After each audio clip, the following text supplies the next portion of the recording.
শিল্পায়ন, কর্মসংস্থান সৃষ্টি, ব্যবসার ক্ষেত্র বৃদ্ধি, দেশীয় শিল্পের বিকাশ ও প্রতিরক্ষণ এবং বৈদেশিক বিনিয়োগ আকৃষ্টকরণের লক্ষ্যমাত্রা নিয়ে আর কিছুক্ষণ পর জাতীয় সংসদে উপস্থাপন করা হবে 2026-27 অর্থবছরের বাজেট, যেখানে রাজস্ব আহরণের লক্ষ্যমাত্রা নির্ধারণ করা হয়েছে প্রায় 86%।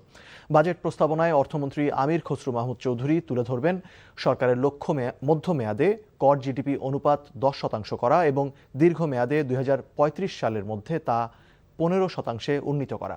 এই জন্য প্রয়োজন একটি ন্যায্য, প্রযুক্তি নির্ভর, সর্বজনীন ও পূর্বানুমানযোগ্য রাজস্ব কাঠামো যা ব্যবসা বান্ধব পরিবেশ সৃষ্টি করবে। ব্যক্তিশ্রেণীর করদাতাদের জন্য আগামী 5 বছরের জন্য প্রগতিশীল কর কাঠামোর প্রস্তাব করা হয়েছে এই বাজেটে। আয়ের সীমা বিদ্যমান 3,50,000 থেকে 4.25 লাখ করা হয়েছে।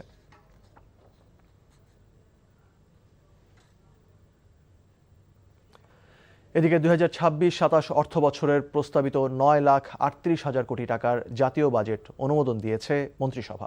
জাতীয় সংসদ ভবনের ক্যাবিনেট কক্ষে প্রধানমন্ত্রী তারেক রহমানের সভাপতিত্বে মন্ত্রিপরিষদের বিশেষ সভায় এ অনুমোদন দেওয়া হয়। বিকেল 3টায় প্রধানমন্ত্রী তারেক রহমান অর্থমন্ত্রী আমির খসরু মাহমুদ চৌধুরীকে নিয়ে বাজেট অধিবেশনে যোগ দেবেন। সেখানে বাজেট উপস্থাপন করবেন অর্থমন্ত্রী।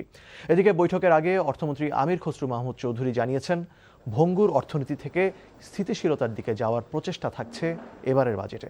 সীমিত সম্পদের মধ্যে দেশের সকল মানুষকে স্বস্তি দিতেই এবারের বাজেট বলে জানান অর্থমন্ত্রী।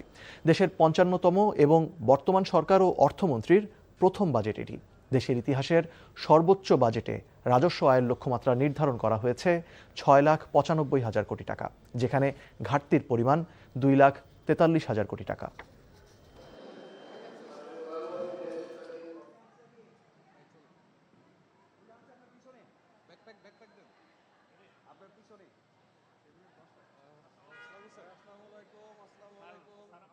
এটা তো আমার প্রথম বাজেট না, এটা বাংলাদেশের অনেক দিন পর, এটা জনগণের নির্বাচিত সরকারের প্রথম বাজেট, অনেক দিন পর, আগে হয়েছে। প্রস্তাবিত বাজেট নিয়ে আরও জানতে যাচ্ছি সংসদ ভবন এলাকায়। সেখানে আছেন সিনিয়র করেসপন্ডেন্ট খান আলামিন। আলামিন, এই সরকারের তো এটাই প্রথম বাজেট, সরকারি দলের নেতারা কি প্রত্যাশা জানাচ্ছেন?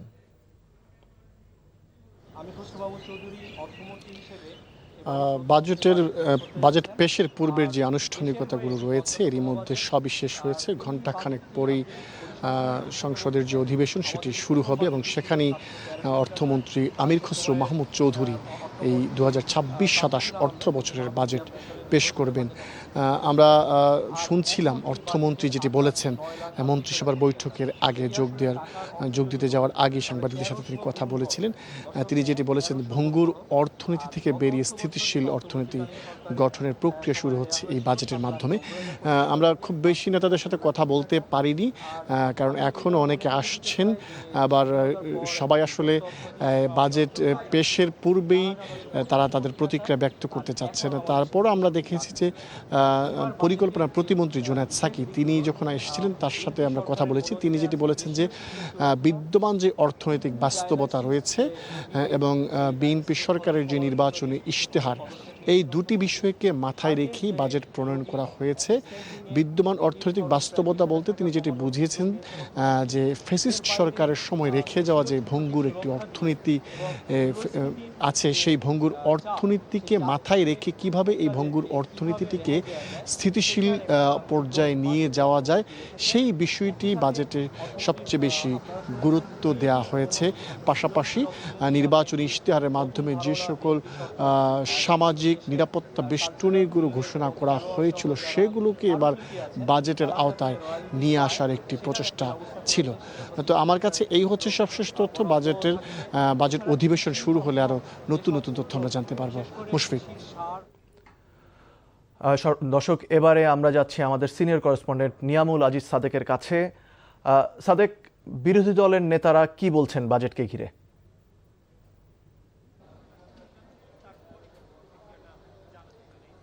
মুশফিক, আপনি নিশ্চয়ই শুনতে পাচ্ছেন যে এখানে যে বাজেটটি দেওয়া হবে এটি হচ্ছে এই সরকার থেকে শুরু বাংলাদেশ সরকারের পরে স্বাধীন হওয়ার পরে 55তম বাজেট এবং এই বাজেটটি হবে বাংলাদেশের ইতিহাসে সবচেয়ে বড় বাজেট। এবং এটাকে অনেকে বলতে চাইছেন যে এটি একটি বড় ধরনের ঘাটতি নিয়ে কিন্তু এই বাজেটটি দেওয়া হচ্ছে। প্রায় 2.5 লাখ কোটি টাকার মতো এই ঘাটতিটা টানা হবে। একই সাথে এখানে যে অভ্যন্তরীণ যে উৎস আহরণ থেকে সবচেয়ে বেশি লক্ষ্যমাত্রা নির্ধারণ করা হয়েছে।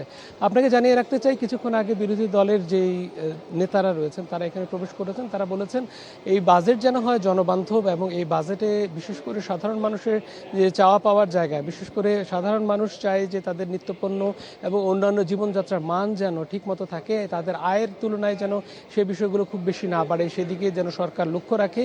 বাজেটে সেই বিষয়গুলোকে লক্ষ্য রাখার বিষয়টি আসলে রাখা হয়েছে। যেমন মুদ্রাস্ফীতির কথা যদি আমরা বলি কিংবা মূল্যস্ফীতির কথা, সেগুলোর লাগাম টেনে রাখার জন্য এই বাজেটে বিশেষ একটি প্রণোদনা রয়েছে, সেটিও কিন্তু কাজে দিবে বলে বিশ্বাস করছেন এই সরকার দলীয় সংসদ সদস্যরা।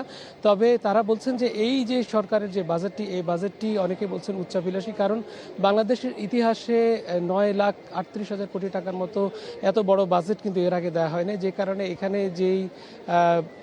এখানে যে রাজস্ব আহরণ কিংবা অন্যান্য যে বিষয়গুলো রয়েছে সেগুলো কিন্তু বড় ধরনের চ্যালেঞ্জের মুখে পড়বে। বিশেষ করে জাতীয় রাজস্ব বিভাগ এই বিষয়টি চ্যালেঞ্জ সবচেয়ে বেশি আছে। কিছুক্ষণের মধ্যে বাজেট শুরু হবে, সেটির বিস্তারিত আপনাদেরকে জানাবো এবং বিরোধী দল কি বলে সে বিষয়টিও পরবর্তীতে জানাবো। মুশফিক। সংসদ ভবন থেকে জানছিলাম বাজেট বিষয়ক সবশেষ।